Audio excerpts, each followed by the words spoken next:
My poor kids, they lived in Los Angeles, and I forbade them from being Lakers fans. That's good parenting. I said, there's no one in my house that's going to say the words "Go Lakers" in earnest ever.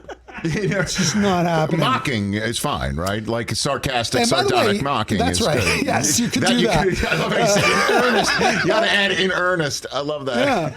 Yeah. Right? I remember when I met Magic Johnson, we were doing a tie-in for the NBA and with the Fantastic Four. And it was the Fantastic Four versus Magic. And he walked into the gym where we were shooting this, this commercial for 3 days. And I went, "You mother," and I just swore at him. I did. And he burst out laughing. And he went, "That's right, you're a Celtics guy." And we laughed. And he was a gentleman and couldn't have been more gracious and amazing. And then he started to regale me with all these incredible stories about he and Bird. And, I kind of look at those guys as the quintessential sort of old warriors that they've survived all the wars and now they have no one else to relate to but each other. The gladiators. Sure. And that's the way it felt listening to him. And I went into my trailer at the end of the 3 days, and there were 5 signed basketballs on my desk in my trailer. And no one asked. I didn't ask him to do that. It was really, really lovely. No kidding. Yeah, he went in. He signed a bunch of basketballs and left them in my trailer, which was lovely too. So I mean, he's a class act, and it was incredible, and it was funny to be able to swear at him. And I said to him, "Magic, people think that my voice is scratchy because I smoked or something. It's from screaming at you." Yeah. You know what I mean? It's from literal and screaming to be heard at my dinner table growing up. Understood. Because Greeks, were loud. And I told them the nicknames for all the Lakers from that time that we had, like Worthless, and, You were there. You were there.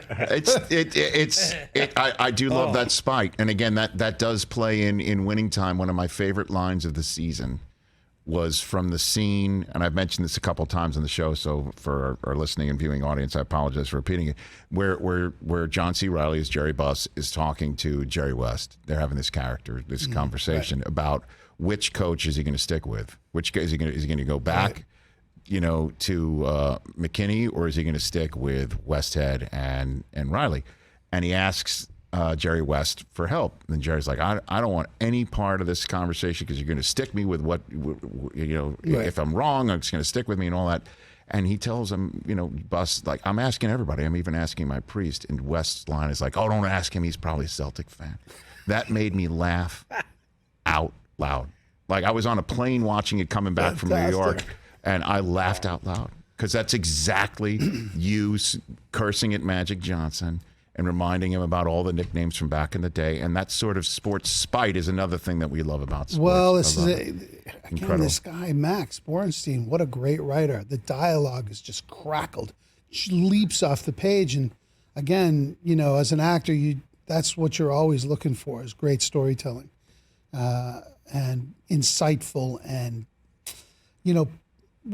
we look for truths in stories, right? Yes. It's not about, like people always have this sort of misnomer of, you're a great actor, you must be a great liar. It's not true. It's not true. You're looking for the truth in whatever story you're telling. And people can discern what's true and what's horse. That's okay. Hey, you watched all the way to the end. Thanks for that. Watch more right here.